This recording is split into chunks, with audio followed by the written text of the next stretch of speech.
Mesdames, Messieurs, bonjour et bienvenue. Mouvement de débrayage au niveau du secteur de la santé. Ça court depuis quelques jours. Mouvement de grève avec un arrêt collectif de travail d'avertissement de 48 heures par les syndicats de la justice béninoise.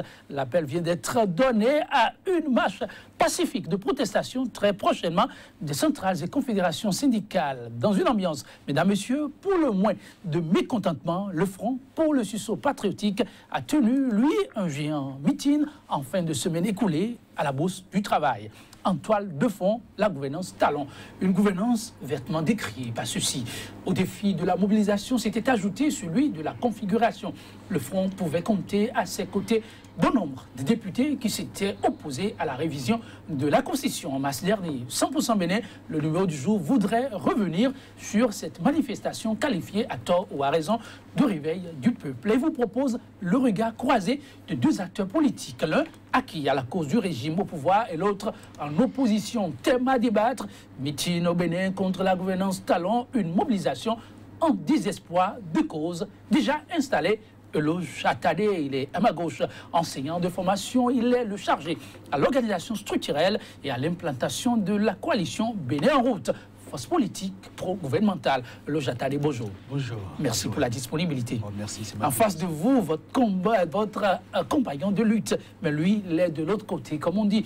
Il a nom Hubert Balé, conseiller communal, il est l'un des responsables des FCBE, Force Cori, pour un Bénin émergent, mouvement politique en opposition au régime, au pouvoir. Hubert Balé, bonjour. Bonjour, cher ami. Merci aussi pour la disponibilité. Merci. Avec votre mission, on va y aller très rapidement, mais d'abord, un petit tour à la régie.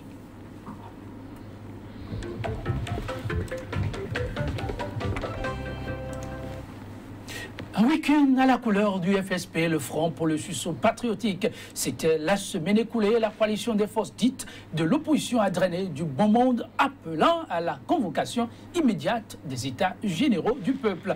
Et ce, au plus tard, le 3 décembre, au banc des accusés, Talon et sa gouvernance. Que peut-on réellement reprocher à ce gouvernement qui fait son bonhomme de chemin bientôt 2 ans? Mais le peuple, paraît-il, s'impatiente. S'impatiente de quoi? Eloge Atadé, vous avez suivi cet appel. Comment avez-vous, vous, apprécié cette sortie du FSP? Je voudrais simplement remercier le peuple béninois et remercier évidemment les acteurs politiques qui font leur travail parce que la démocratie, c'est un cheminement. Et c'est heureux que chez nous, que des gens s'organisent pour exprimer leur point de vue. C'est la preuve que la démocratie est en marche. Sortie FSP, preuve que la démocratie est en marche. La démocratie est en marche, oui. Eh bien, mais la sortie me paraît un peu prématurée hein, parce qu'il n'y a pas malaise. Actuellement, nous sommes dans un processus d'amélioration des conditions de travail et de vie. Nous sommes en train de mettre en œuvre des réformes courageuses parce que nous sommes tous conscients qu'aujourd'hui, au Bénin, il faut bien que nous nous engageons dans la dynamique des réformes pour ne pas compromettre les chances de développement de notre pays. Le Bénin, c'est pour nous tous. Le Bénin est indivisible, c'est pour nous tous. Et c'est aussi ce qu'évoquaient les manifestants d'hier, faire en sorte que tous se sentent béninois. Hubert Balé, les FCBE étaient de la partie, donc cette voix, c'est vous aussi qui l'a portée. Mais votre vis-à-vis dit, il n'y a pas malaise. Et pourquoi donc cette sortie? Oui, il n'y a pas malaise. Non, je crois que c'est une vue de l'esprit. Vue de l'esprit que de dire qu'il n'y a pas malaise? Oui, il y a un gros problème au Bénin. Nous empruntons un chemin, le président Talon est élu pour 5 ans. Et bientôt, nous serons à la moitié du parcours. Et le peuple observe avec beaucoup d'inquiétude qu'il y a des dérives, énormément de dérives, ce qui l'inquiète. Le peuple béninois est un peuple pacifique et utilise les voies démocratiques requises pour exprimer son opinion, je dirais son mécontentement. C'est ce qui nous a conduit donc à ce grand meeting que vous avez observé, qui est le point de départ de nos actions. Déjà, je vous rappelle que la semaine, il y a 2 ou 3 semaines, les députés du bloc de l'opposition avaient déjà fait une déclaration qui prédisait déjà que quelque chose ne va pas. Voilà, c'est le cheminement normal de la vie démocratique dans le pays, parce que le président de la République et son équipe gouvernementale sont aux affaires pour le bien du peuple. Patrice Talon aux affaires pour le bien du peuple, il a matelé, il ne le lit pas, il demande au peuple de lui faire confiance. Quant aux manifestants, un certain nombre de récriminations. Chers invités, avec votre permission, je vous lirai les mots introductifs et chacun d'entre vous essaiera d'apporter son regard, son analyse et on va ensuite évoluer graduellement. L'heure est grave, très grave. Le moment que vit le Bénin est critique, marqué par une dégradation préoccupante de l'environnement politique, social et économique. On s'arrête d'abord à l'environnement politique, dégradation préoccupante. C'est votre lecture? Non, je n'ai pas malheureusement la même lecture, parce que quand on parle de dégradation préoccupante de l'environnement politique, c'est un peu excessif. Nous sommes venus de très loin, où pratiquement il y a eu un bâillonnement. Aujourd'hui, je crois que les forces politiques sont en train de se constituer. Vous savez, en tant que journaliste, qu'au cours de la décennie du président Boni Yayi, les partis politiques ont eu du mal à tenir leur meeting, à se prononcer sur la gouvernance. Vous savez, parce que je le dis, fort de l'expérience que j'ai vécue, je parle d'abord en tant qu'ancien membre du Front citoyen pour la sauvegarde des acquis démocratiques, front dirigé par le doyen Antoine Deschenou. Je parle aussi en tant qu'ancien rapporteur de la plateforme d'action et de proposition pour les élections transparentes et crédibles. C'est une grande plateforme, vous savez bien que toutes les forces politiques y étaient, sauf FCBE et ses partis satellitaires. Et vous savez que la lutte a été âpre, puisque les conditions n'étaient pas réunies. Nous étions presque dans l'impasse politique, impasse électorale, où il fallait prendre des actions pour obliger le pouvoir à céder. Et au même moment, vous savez qu'il y avait des rumeurs, j'appelle ça rumeurs parce que moi je suis un homme politique, mais depuis un moment, quand j'ai eu la chance d'aller échanger dans une délégation à l'ambassade de France, j'ai compris qu'il y avait une volonté manifeste de l'ancien chef de l'État de rester au pouvoir ad vitam aeternam. Donc, politiquement, aujourd'hui, il n'y a pas de quoi jeter la pierre dans le jardin du gouvernement. Je crois que se cache-t-il réellement derrière ces phrases? Le mot était très fort, à ce qu'il paraissait, avec une certaine verbe, dégradation de l'environnement politique. Dois-je comprendre que mon contradicteur n'observe pas les préoccupations qui traversent les populations du Bénin? Quelles sont-elles, ces préoccupations? Ces préoccupations sont nombreuses. Après, bien entendu, nous n'allons pas rentrer dans la litanie de toutes les actions qui ont été faites et qui ont été décriées. On parle de dégradation politique, on y reviendra. Sociale et économique, on appréciera. Politiquement, où est-ce qu'il y a dégradation? Vous avez observé les démissions en cascade des maires. Vous avez observé... vous voulez parler des destitutions? Des destitutions en cascade des maires. Vous avez observé plusieurs actions qui se sont faites sur le plan politique vis-à-vis des hommes politiques pour leur musellement. Vous observez effectivement que sur le plan à l'Assemblée nationale, toutes les actions qui sont menées pour avoir le suffrage de l'Assemblée nationale, pour avoir l'appui politique de l'Assemblée nationale par rapport aux actions du gouvernement. Le plus retentissant a été celui du 3 avril, lorsque il était question de faire passer cette nouvelle constitution qui n'a pas retenu l'attention du peuple, je dirais. Et bien entendu, le slogan ravageur de la ruse et de la rage est apparu. Et depuis ce temps, nous observons effectivement pas mal d'actions contre les sphères politiques qui ne sont pas d'obédience de celle du gouvernement. Est-ce qu'on n'exagère pas quand on parle ainsi? On a vu plutôt des acteurs politiques tous dire que ce qui se fait actuellement est salutaire. Et par conséquent, tous voudraient bien, le grand nombre voudrait bien soutenir le régime. Je crois que il faut raison garder et bien observer. Les acteurs politiques qui, ces temps-ci, partent même, il y en a eu la défection à FCBE d'une quinzaine de députés qui sont dans le bloc il y en avait qui en avaient peur, même pour FCBE, bien sûr, qui sont le déluge. Non. Ça dit que le FCBE n'allait pas se relever. FCBE reste serein. Parce que nous sommes imperturbables. Parce que nous sommes collés à la volonté du peuple. Et je crois que dans une démocratie, c'est ce qui est important. Que les 15 députés soient partis, et puis vous ne savez pas ce qui se passe avec les 15 députés, nous nous voyons, nous discutons. Sérieux? Nous discutons, nous nous voyons, nous discutons. Nous connaissons leurs préoccupations. Ceux qui sont partis parce qu'ils ont été appelés, rappelés à l'ordre, parce qu'il y a tel dossier, tel dossier. Bien entendu. Mais nous sommes en politique. Nous sommes en politique. Lorsque vous avez géré par le passé, et que, il y a nécessairement quelques objections sur votre gestion, ça peut poser problème. Ça peut poser problème. Donc, nous savons ce qui se passe, puisque nous les rencontrons. Est-ce que vous insinuez qu'il y a des soutiens qui ont été faits par contrainte, des circonstances?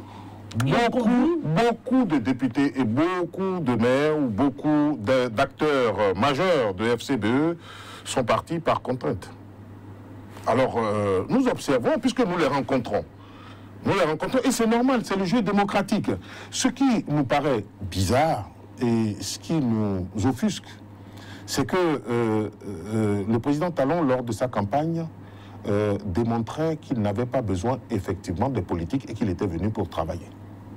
Qu'il était venu, les réformes vont être des réformes dures, les réformes, ça a été toujours difficile parce que la population n'accepte pas qu'on change ses habitudes, mais qu'il était venu, il n'attendait pas le soutien politique, le soutien clientéliste pour avancer. Mais nous observons qu'en moins de 2 ans, il a changé de cap.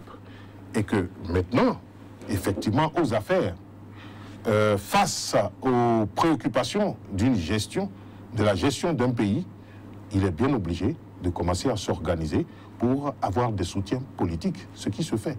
Nous le comprenons. C'est le jeu politique, nous l'avons géré pendant 10 ans. Nous savons ce que c'est. À partir de cet instant, nous demandons tout simplement, avec notre sortie, la sortie du 13, nous demandons que le gouvernement en place écoute les préoccupations du peuple et apporte des solutions à ces préoccupations. C'est tout ce que nous demandons. C'est tout ce que vous demandez. Le rapport exécutif, pouvoir législatif, on a entendu des manifestants dire que c'est une gestion un peu à l'image de ce que vous auriez fait hier. Est-ce que là aussi, on n'exagère pas quand publiquement devant micro et caméra, on parle un peu de la sorte? Oui, nous entendons souvent que ce que nous avons fait hier n'était pas bien et qu'il y avait beaucoup de malgouvernance. Soit. Nous avons terminé cette parenthèse-là. Hier, le gouvernement Boni Yayi a géré. Le peuple souverain a apporté son suffrage à l'équipe actuelle. Je propose que l'équipe actuelle, au regard des propositions faites au peuple lors de la campagne électorale, les mette sur la table et qu'elle avance, au lieu de se comparer à une équipe qui a été révoquée par le peuple. Ceci ne nous apporterait pas une avancée notable. Et c'est pour cela que je voudrais qu'ils se concentrent aux préoccupations que le peuple énumère maintenant qu'ils sont aux affaires, de manière à ce que nous puissions régler ces préoccupations. Vous savez qu'il y a près de 70 000 citoyens qui sont au chômage. Ça, je ne sais pas. On va apprécier le volet social tout à l'heure. On est au niveau du volet politique. Oui, je retourne vers vous. Patrice Talon, vous avez suivi votre vis-à-vis, serait en train de faire tout le contraire de ce qu'il a prôné hier. Non, je crois que mon frère Ballet sait bien qu'aujourd'hui, les choses vont autrement. D'ailleurs, il a reconnu qu'on lui a fait le reproche d'avoir mal géré. Il a dit. C'est un aveu. C'est la conclusion. Et je salue. La conclusion des élections. Je salue cette honnêteté. Bon Dieu, je vous salue. Vous avez reconnu que vous avez mal fait. Mais nous aussi, nous devons apprendre de votre passé pour améliorer la gouvernance. Aujourd'hui, c'est le style de gouvernance qui a changé. Et c'est peut-être ça qui dérange. Mais c'est susceptible ultérieurement d'apporter beaucoup de bénéfices au peuple. Je crois que du point de vue de la gestion politique, aujourd'hui, quand on dit que Talon met la pression, le président Talon met de la pression pour qu'on y aille, que ce n'est pas contraint, c'est faux. Les gens de FCBE, quand ils font les déclarations, je crois que ce n'est pas avec la baïonnière. Ils y vont et puis ils font des déclarations tous azimuts et avec beaucoup de... C'est des hommes libres qui parlent. Qui parlent et qui disent Parce que moi, je suis navré que mon frère Ballet dise que c'est sous contrainte qu'ils vont dire... Il paraît. Et quand ils disent... Attendez, vous qui êtes si proche du chef, on va le dire à un mot un peu couvert là. Il paraît que le chef, hein, le président de la République, il sait mettre la pression, il a la manière, discrètement. Vous confirmez? Non, c'est pas très exact. C'est pas très exact. Je sais que le président Talon, c'est un homme de parole, très discret. Peu de discours, mais beaucoup d'actions. Et je crois qu'il va être jugé sur les actions. Il veut être jugé sur les actions. Et justement, on fait la transition. Vous permettez, le volet social. Il paraît qu'il y a une dégradation qui ne dit pas son nom. Là, c'est la catastrophe. Je rapporte les propos d'un des intervenants. M. Ballet faisait un peu l'intrusion tout à l'heure, parlait d'emploi, 114 et quelques. En tout cas, quel est le regard qui est le vôtre par rapport à cette incrimination sur le travail qui est en train d'être fait au plan social? Je crois qu'il y a de la méthode dans ce qui se fait. Je voudrais simplement interroger l'histoire du Bénin. Allez-y. Vous savez qu'en 1972, quand le président Kédougou est venu, il a installé son GML, le gouvernement militaire révolutionnaire. Il a estimé que le socialisme induisait forcément la création massive d'emplois. Et en a fait, et c'était en marge des possibilités réelles de l'économie nationale. À la faveur de la crise qu'on a connue au Gabon, avec le rapatriement, on a embauché tous ceux-là. Par la suite, la machine a grimpé. 72 à 82, après 82-84, vous comprenez que le Bénin était confronté à des difficultés énormes, au point qu'en 86, on est allé au gel du recrutement. Donc, il faut apprendre du passé pour mieux ordonner et gérer l'avenir. C'est pourquoi j'ai dit, on doit toujours interroger notre passé pour éviter les erreurs du passé. Et c'est ce qui se passe actuellement. Il y a de la méthode, de la cohérence. C'est ce qui a manqué un peu. Boni Yaye était très enthousiaste, avec beaucoup d'initiatives, mais malheureusement, qui n'ont pas tout abouti parce qu'il n'y avait pas de la méthode. Alors, les casses, les suppressions d'emplois, tout ceci répond à une méthodologie donnée. Est-ce que vous êtes fiers que des gens qui n'ont pas été à l'école, qui n'ont pas de diplôme, aillent grossir les effectifs de la fonction publique, pendant que vous avez vos frères qui ont étudié, qui sont à la rue? Dites-moi, il faut assainir. Et l'assainissement suppose... de l'assainissement. L'assainissement suppose évidemment que, au plan financier, regardez le désordre qu'il y a au niveau du ministère de la Finance. On va apprécier le ministère des Finances pour poursuivre dans la logique. Regardez ce qui s'est passé au Trésor. Combien de sous, combien d'argent sont subtilisés? En tout cas, c'est l'argent du contribuable. C'est votre argent, c'est notre argent. Aujourd'hui, le jeune ministre, enfin le ministre Wadaï, qu'on le veuille ou non, il fait du travail. Attendez, il y a eu un certain nombre d'entreprises qui sont vues dans une certaine posture, changement de statut. Et les employés, vous avez certainement suivi aussi. Tout à fait. Ceux-là ont pris de la parole lors de cette sortie pour dire jusqu'à présent, ils s'interrogent toujours quant à leur avenir. Mais ils sont jeunes et que leur choix sur Talon, c'était pour d'abord sauvegarder cet emploi, mais mieux améliorer la condition. C'est l'occasion pour vous de les rassurer. Qu'est-ce qui se profile à l'horizon pour eux désormais? Je crois que les choses sont en train de mieux s'organiser actuellement pour que nous ne retombions pas encore dans les erreurs du passé. Et la gouvernance, en fait, il faut être sûr que la gouvernance du Bénin doit permettre aux Béninois de vivre mieux. Et c'est à cela que l'équipe qui est là travaille. Il travaille à cela parce que, vous savez, il n'y a pas de gouvernement-providence qui donne travail à tout le monde. Les possibilités de création d'emplois ne se dégagent que lorsque la machine économique prospère. Or, il y a des indicateurs, des secteurs importants sur lesquels il faut agir. D'où les réformes sectorielles sont en train d'être mises en œuvre pour qu'au niveau des secteurs peu performants, que nous puissions avoir les ressources qu'il faut pour soutenir nos efforts de développement. C'est vrai que ça va provoquer des grincements de dents. Mais on ne peut pas faire, comme vous comprenez, des omelettes sans casser des œufs. Donc le peuple doit être un peu patient pour que nous puissions réellement mettre le Bénin sur des rails. Pour combien de temps encore? Oh, mais nous sommes déjà en train de... Je crois que les choses sont claires maintenant. Vous savez que ce n'est pas un chauffeur qui est là. Parce que même si, je crois qu'actuellement, on est sûr que... C'est un pilote. C'est un vrai pilote. mais il a dit qu'il n'a pas pu concrétiser son rêve dans ce sens-là, ce pilote. Oui, vous ironisez. Laissez les images. Vous savez, le Bénin était comparé à un train qui a quitté les rails. Et nous devons tous ensemble travailler à remettre.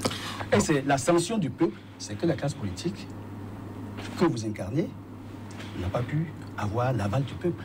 Boniaï, même en 2006, ce n'est pas la classe politique qui l'a porté. C'est le choix du peuple.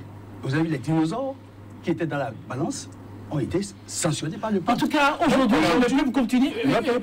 Notre peuple veut quelqu'un qui incarne les idées du développement. Et l'anticipateur du développement. Et il est déjà là. On va demander rapidement à Hubert Ballet, est-ce que vous êtes désormais rassuré? Votre vis-à-vis, vous le dites, portez le message. Portez le message. Je suis très loin d'être rassuré. Comment ça? Je suis très loin, même si par ailleurs mon contradicteur est assez sympathique, et c'est vrai, et porte un débat assez honnête, je dirais, assez honnête. Bon, mais je voudrais d'abord faire une petite mise au point. Oui. Ce n'est pas nous, FCBE, qui disons que la gouvernance du président Boniaï a été une mauvaise gouvernance. Et c'est qui? C'est le jeu démocratique. Et c'est le peuple souverain qui a estimé que Yahi Boni, il fallait s'arrêter là et prendre la nouvelle équipe en place. Nous nous plions tous à cette règle-là. Donc, voilà la situation. La nouvelle équipe a fait des promesses, est venue, et nous observons, ce même peuple souverain observe qu'elle est mise à la rue, qu'elle ne peut plus satisfaire 2 repas par jour, et que pas mal de leurs maris ou de leurs frères ou cousins sont renvoyés du travail, et que si et que ça, et en même temps observe qu'il y a un clan autour du pouvoir qui vit chichement. Voilà en image ce qui se passe. Et cette population réagit. C'est vrai qu'elle réagit par la voie de ces structures politiques et même des syndicats qui s'en mêlent maintenant, qui sont des acteurs sociaux de taille, qui tire souvent la sonnette d'alarme. Il est important que le gouvernement, à partir de cet instant, se demande de quoi il s'agit. Oui, il pose les problèmes. Il vous apporte la réponse. Il dit qu'actuellement, qu'il faut retenir qu'on ne saurait faire les omelettes sans casser les œufs. Donc, vous portez le message des hommes. Je vais vous donner une image. Oui. Je vais vous donner une image. Un gouvernement qui vient, qui casse tous les artères de Cotonou, et qui dit c'est pour que Cotonou soit refaite et que Cotonou soit une belle ville. Oui. Tous les Béninois aspirent à vivre dans un environnement serein, décent. Alors, mon contradicteur parlait de la méthode. S'ils avaient de la méthode, pourquoi ne pas faire l'avenue Stémez et montrer ce qu'ils veulent faire?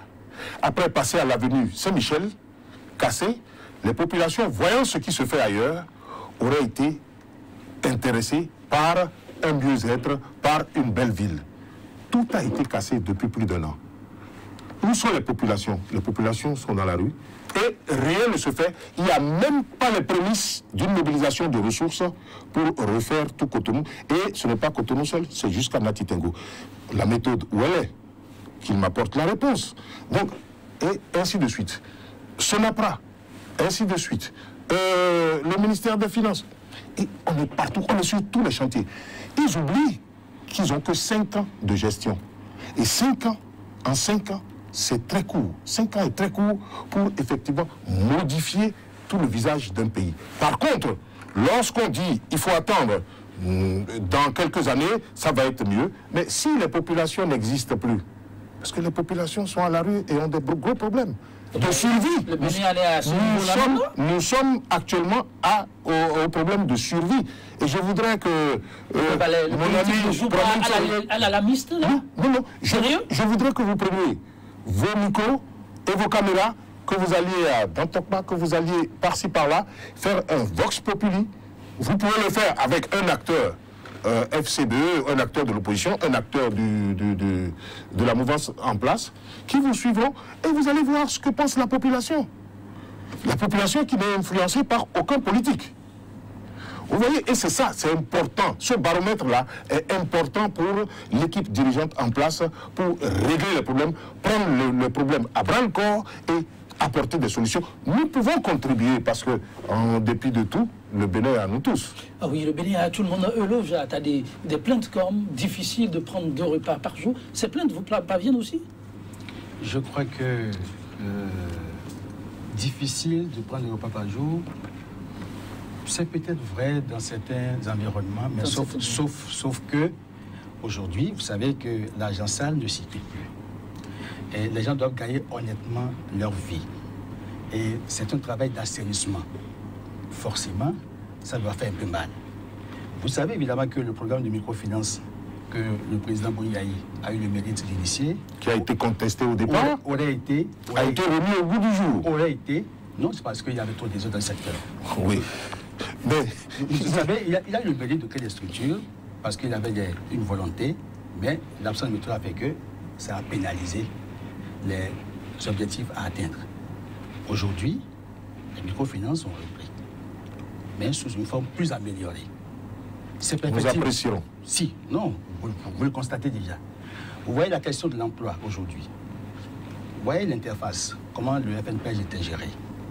Je vous demande simplement de voir les audits et vous comprendrez qu'il y avait un désordre. Aujourd'hui, les choses s'organisent.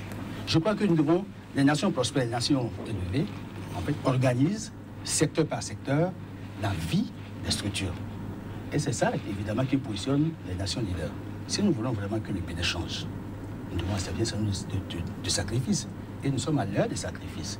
Mais je crois que les mesures qui sont prises, assainissement des finances publiques, mobilisation des ressources internes, crédibilité du Bénin, parce que là, au plan financier... Crédibilité du Bénin. Mais oui, si. Oui. Avant de revenir à la crédibilité, oui. Assainissement des finances. Où est-ce qu'on en est? Assainissement des finances économiquement, parce que on parlait plutôt encore de dégradation économique. Économiquement, c'est quoi le visage du Bénin? Je crois que c'est un peu excessif, mais les syndicalistes, ils ont raison, ce sont nos partenaires. J'ai travaillé un peu avec eux, je sais comment ça se passe. Parfois, ils sont alarmistes pour pouvoir obtenir. Je crois évidemment... C'est une démarche pour pouvoir obtenir gain de cause sur d'autres fronts. Absolument. Et vous savez qu'aujourd'hui, et M. Ballet ne me dira pas le contraire, que la mobilisation des ressources internes est en marche. Aujourd'hui... Dans la cagnotte, on peut envisager combien comme ça? 150 milliards. Déjà? Au bas mot. C'est quand même très bien. Ça peut faire confiance parce que là, au moins, si vous voulez que je vous prête de l'argent, je dois assurer au moins que vous avez des réserves. Et que vous êtes crédible. Il faut parler des partenaires comme ça. Ben oui, si. Parce qu'on doit vous juger sur votre solvabilité. Si vous n'avez pas un compte, si vous n'avez pas des ressources, si vous devez finir chaque fois vos devises, comment voulez-vous que moi, en tant que Banque mondiale ou Fonds monétaire, je vous accompagne? Avant que vous preniez la parole, il paraît que de plus en plus, il y a comme un peu trop de tasses. Et je sais que vous avez aussi un parcours d'économiste, de financier. Ça, c'est un jugement de valeur? Je crois que nous devons être honnêtes. Il faut être honnête. Ce n'est pas réduisant quand on apprend qu'au Bénin, la fraude fiscale est un sport national. Vous le savez. Et vous savez aussi que l'économie souterraine a pris le pas sur l'économie formelle. Bon, et beaucoup, forcément, ça crée l'évasion fiscale. Mais il faut que l'État maîtrise tout ça. Ça dérange les opérateurs. Nous voulons, je ne veux pas employer des mots que le président Boniaï, opérateur vertueux, non vertueux, bon, sortons de ce cadre, voyons le Béninois tel qu'il est, travaillons pour que les ressources soient engagées, pour que nous puissions soutenir nos efforts de développement. Il s'agit en fait de développement. Donc, mobilisation de ressources internes, externes, et assurer une meilleure gestion des ressources. Aujourd'hui, il n'y a plus de gaspillage. Aujourd'hui... Sérieux? Oui. Aujourd'hui, il n'y a pas de gaspillage. S'il y en avait, vous n'aurez pas 150 milliards là. Aujourd'hui, la corruption, même si elle n'est pas encore abolie, au moins a été plus ou moins réduite. Vous savez comme moi, mes efforts et mes connaissances d'historien m'ont permis de savoir que si Soglo, le président Soglo, est le socialiste de performance économique, et doit reconnaître tout de même qu'à l'instar de Kélékou, de Boniaï, ils ont failli au niveau de la lutte contre la corruption. Aujourd'hui, c'est une bataille de presque gagnée. Les acteurs principaux en ce temps, vous les connaissez? Bon. Vous connaissez ce qu'on appelle la cellule, l'organisation de la vie publique? Bien sûr. Vous avez vu l'IGE? Bien sûr. Vous avez vu aussi l'AN. Venons-en à ce que... Toutes ces structures-là ont donné quoi? Venons-en à ce que... Oui, ça aboutit à quoi tout ça? Non, de toutes les manières, vous savez, je vais vous donner il y a l'État du Bénin, le Béninois lui-même. Vous savez que lorsqu'on est président de la République et qu'on nomme un ministre, on ne contrôle pas ce que le ministre fait. Si le ministre est vertueux, c'est bénéfique pour le pays, c'est bénéfique pour le président en place. Mais s'il n'est pas vertueux, Le président peut le savoir. Vous savez, et c'est comme ça à tous les niveaux de l'administration. C'est vrai que nous demandons, nous aspirons à avoir une administration plus vertueuse, avec des hommes qui en ont la capacité ou qui démontrent cette capacité. Tout le peuple tend vers cela. Mais lorsqu'on parle d'un homme, de l'humain, c'est difficile d'aller lire au-dedans de l'humain quel est son comportement. Donc vous serez en face de ces problèmes-là, ça c'est évident. Par contre, ce que je voudrais dire et qui est important, lorsqu'un État vient et prend un pays en disant ça ne va pas, il faut qu'on fasse mieux, c'est vrai, l'État, sa politique, c'est d'engager des réformes qui à terme bénéficieront aux populations, mais de veiller à la vie quotidienne des populations. Ce pan-là, qui est le pan le plus bas, vous l'avez sacrifié. Vous l'avez sacrifié et tous les jours, ce pan est fouetté. Et c'est ça le problème. Or, c'est ce pan qui donne le plus de voix ou c'est ce pan qui constitue la République.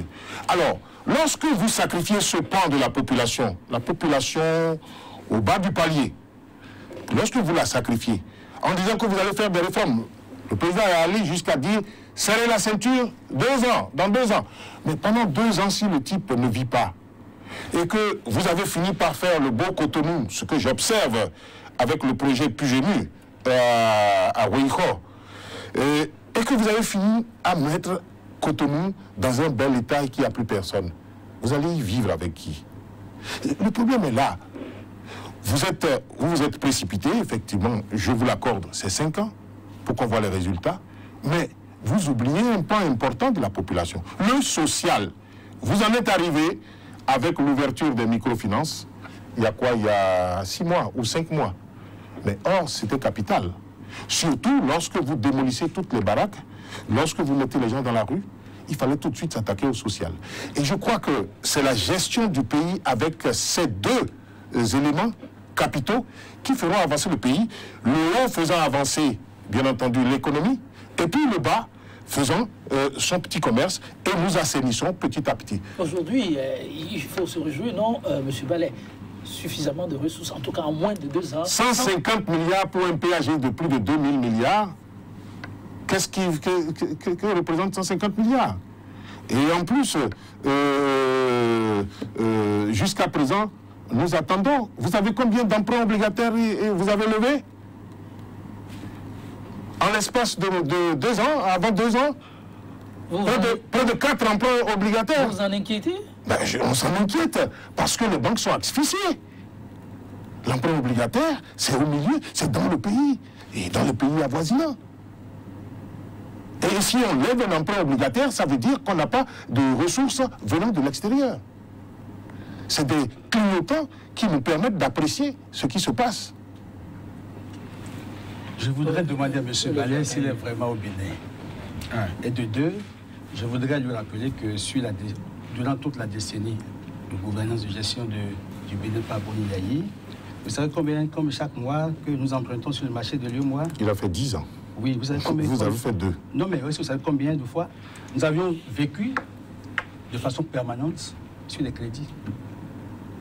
J'ai la documentation sur la question. Oui, mais je n'ai pas d'objection pour ça. Bon. Donc, si mon contracteur Ballet n'a pas d'objection sur ça, il sait que le Bénin, pendant 10 ans de gouvernance de Boni Yayi, n'a fait qu'emprunter tout le temps. Et là encore, sur le marché de l'UEMOA, ce que les bons trésors, allaient comptabiliser. Quand on prend parfois, ça fait plus de 50% des ressources que nous devons avoir au niveau des taux de registre financiers. Si bien que nous nous retrouvons chaque fois dans l'endettement. Or, c'est différents emprunts obligataires qu'on peut payer sur plusieurs années. Là-bas, c'est tacitement, chaque année qu'il faut payer. Finalement, on a vécu sur des dettes permanentes. Oui, Je voudrais faire un rapport. Oui. Écoutez, ce qu'il s'agit de concret, ayons dans notre viseur le peuple. Vous avez parlé du PAG à Corée-Acri. Combien vous avez mobilisé déjà pour le PAG? Parce que, vous voyez, ce qui fait que beaucoup décrivent l'équipe en place comme une équipe qui parle. A-t-on besoin d'aller gongonner par-ci et par-là le PAG? Non. Si c'est une bonne initiative, nous adhérons et nous attendons son opérationnalisation. Mais à la date d'aujourd'hui, le péage est lancé depuis près d'1 an. À la date d'aujourd'hui, qu'est-ce qui a été mobilisé pour le péage? Le peuple, rien qu'en voyant ces informations, ou en ayant ces informations, et en sachant que tel projet de financement a été signé effectivement, le peuple se rassure que, bien entendu, bientôt, les choses se feront. Jusqu'à présent, nous n'avons aucune information concernant le PAG. Nous savons ce que le PAG fera, mais comme je vous l'ai dit, un président de la République, c'est quoi? Pour que le triptyque peut faire avancer un pays, il faut un homme de vision, il faut un homme capable de mobiliser des ressources, et il faut, bien entendu, des acteurs vertueux, ceux qui sont dans l'administration ou dans la filière économique, pour justement transformer cet argent qui a été mobilisé en action visible sur le terrain. Bon, pour l'instant, on en est où? Est-ce que Hubert Ballay a des raisons d'avoir des craintes quant à la mobilisation des ressources pour l'atteinte des objectifs contenus dans le PAG? Je voudrais simplement demander à mon cher ami Ballay de suivre au moins un peu l'actualité au niveau de l'Assemblée, des différents accords de prêt. C'est pour financer les différents projets du gouvernement. PAG, c'est un nom. Il s'agit de voir quels sont les différents secteurs qui reçoivent des financements. Alors, aujourd'hui, vous convenez avec moi qu'on ne parle plus du délestage. Oula, c'est un bien grand mot. Non, un bien grand mot. Oui, comment ça? C'est un bien grand mot. Vous avez toujours été objectif. Hein, non, je reste objectif. Bon, il paraît qu'on ne parle plus du délestage et qu'on parle de coupure. C'est un euphémisme. Voyons. Pourquoi? Non, parce que le délestage, de quoi il s'agit? C'est la coupure de courant sur une longue durée répétitive. Et ça, nous le vivons. Vous l'avez vécu? Nous le vivons. Avec des excuses. Allez sur le site SBE et voyez les excuses de la SBE. Non. Nous le vivons. Mais ce n'est pas tous les jours qu'il y a des fils électriques qui sont cassés par des arbres qui tombent. Mais pourtant, nous le vivons. Non. Il n'y a pas 2 jours, il y avait encore coupure. Nous le vivons. Non, de toute manière, je ne vous fais pas de récriminations sur ça. Oui. Ce que je voudrais qu'on comprenne à la sortie de ce débat, c'est qu'il faut qu'on écoute le peuple. Qu'on écoute le peuple. Qu'on écoute le peuple. Ce peuple, oui, attendez, a l'impression, quand je reviens aux mots sortis, que aujourd'hui, plus qu'hier, on vit toujours l'impunité, mais sous d'autres formes, que c'est une politique de 2 poids, 2 mesures. Est-ce que c'est juste de le dire et de penser les choses de cette façon? Non, je crois qu'il n'y a plus politique de 2 poids, 2 mesures. C'est banni, c'était pas. Je prends 2 exemples. Oui. Vous savez, j'ai évoqué tout de suite, j'ai évoqué tout à l'heure, la lutte contre la corruption. Les efforts qui se font dans ce sens-là. J'ai comparé un peu à la gouvernance de toujours Boniaï, parce que c'est la dernière décennie. Parce qu'il faut être plus proche pour que le peuple puisse apprécier. En 2007, juillet 2007, si mes souvenirs sont exacts, je crois qu'ils le sont, le président a marché. Je l'ai vu en chemise blanche, en train de marcher. Oui. Marche ouverte. J'étais à ses côtés. Ah, vous étiez là? Absolument. Heureusement que le studio est vert. Absolument. Ben alors, marche verte, curieusement, j'ai dit à l'époque, mais quand le feu est vert, ça veut dire que le boulevard est ouvert, il faut partir. Et aujourd'hui? Et curieusement, finalement, il a failli se faire engloutir par la corruption lui-même. Il le sait. Comment se présente le tableau aujourd'hui? Aujourd'hui, oui. Je crois qu'il y a eu de gros efforts qui ont été faits. Quelques 2 exemples? La corruption, les sanctions sont automatiques. Vous avez vu, on a audité pratiquement toutes les structures. Les gens ont été sommés, certains sont allés payer. Que dites-vous de l'affaire PPA 2? Écoutez, est-ce que vous êtes dans un pays où vous voulez respecter les décisions de la justice? Oui, bien sûr. Bon, alors la justice... La justice a tranché. Mais c'est fini. Mais c'est très bien, la justice... Vous et moi... Non, mais c'est très bien. Mais vous et moi... La justice a tranché, c'est bien. Donc, on se plie à ça. Les mêmes personnes disaient que cette affaire PPA 2 portait préjudice à la notoriété de notre pays. Dès qu'ils sont arrivés aux affaires, PPA 2 a été aboli. A été annulé. Je crois que vous devez être très gêné, vous. Non, je ne suis pas gêné.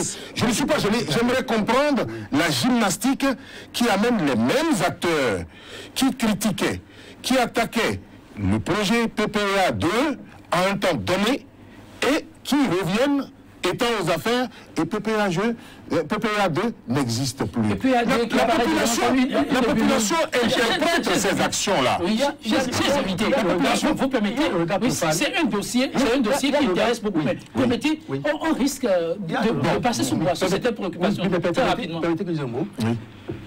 Vous avez un regard profane, vous et moi, nous avons un regard profane sur ce nombre de faits.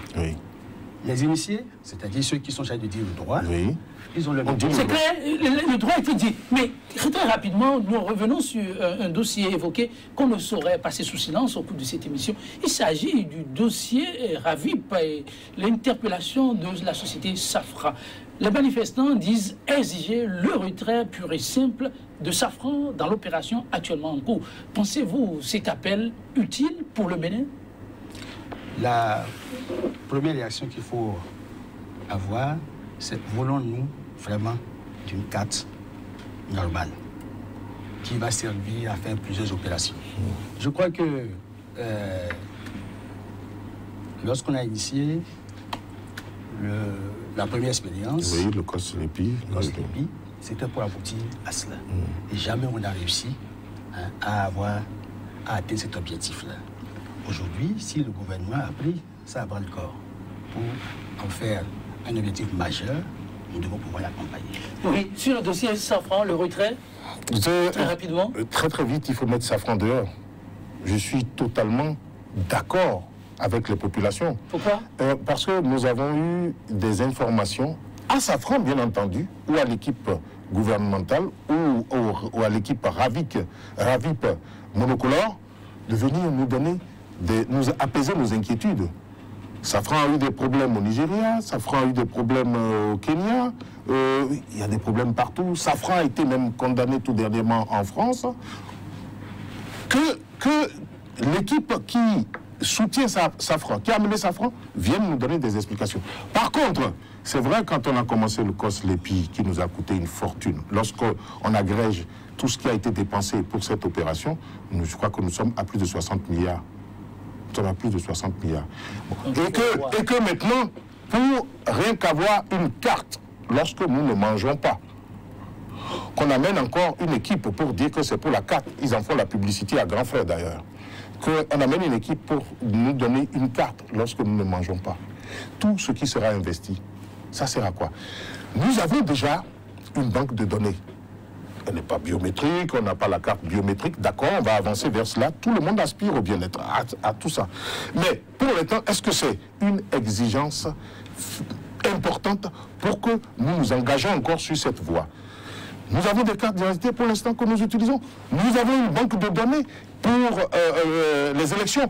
Il suffit d'intégrer les nouveaux qui ont 18 ans et d'enlever ceux qui sont décédés. Et puis, voilà, c'est tout, nous avons fini. Il faut effectivement respecter l'orthodoxie de la gestion des ressources, le peu de ressources que nous avons. L'opposition dit avoir assez de récriminations, mais aussi des suggestions qu'elle voudrait bien verser et appelle à un dialogue inclusif, les états généraux du peuple, au plus tard le mois de décembre, en tout cas avant 2018, à cet appel.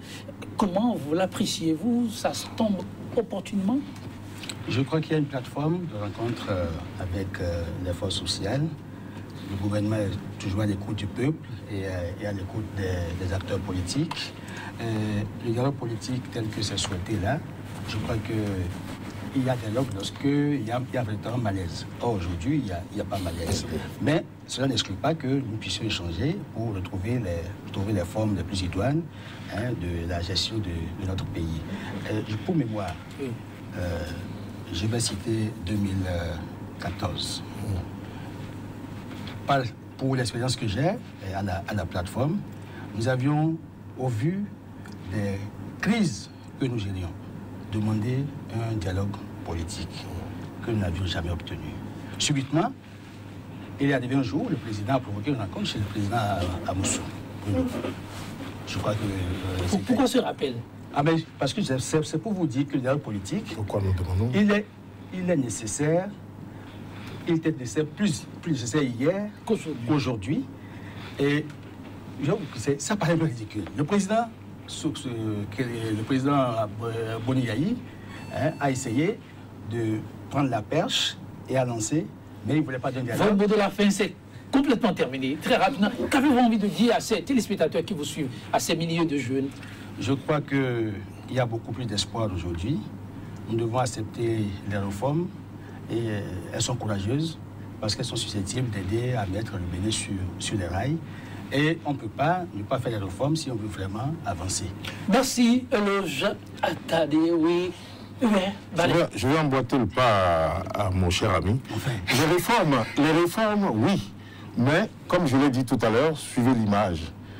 Le temps de la population qui est au bas de la cordée et le haut de la population et les réformes qu'il faut, doivent s'adresser au bas de la population parce que c'est d'elle qu'il s'agit. Et si la population commence à crier la famine, il faut l'écouter. Or, pour l'instant, nous n'en sommes pas là. Et d'ailleurs, ce qui montre que les gouvernants ont des problèmes, c'est qu'ils nous disent il faut toujours serrer la ceinture, attendre un peu. On n'attendra pas longtemps. Il faut rapidement qu'ils nous écoutent. Merci, merci, merci. La population voudrait bien qu'elle soit plus écoutée. En tout cas, le pouvoir reste aussi très à l'écoute et ouvert à une telle préoccupation. Chers invités, merci, merci pour vos diverses contributions à l'enrichissement de ce débat. 100% Bénin, ce sera tout pour le numéro du jour. Pourquoi cette sortie, ce meeting du FSP, sorti opportunément ou pas? Mesdames, Messieurs, merci pour votre aimable attention. Nous allons prendre congé de vous, mais je serai sur cette citation de l'ex-chef d'État américain Abraham Lincoln. Je cite, « À la fin, ce qui compte, ce ne sont pas les années qu'il y a eu dans la vie, mais c'est la vie qu'il y a eu dans les années, autrement la qualité de cette vie. Chaque seconde, chaque donnée par les événements de la vie, quels qu'ils soient, doit être utilisé au mieux pour ne pas conclure l'existence sur des remords. Que de bonheur et de joie pour vous. Mesdames, Messieurs, merci pour l'attention. À très vite.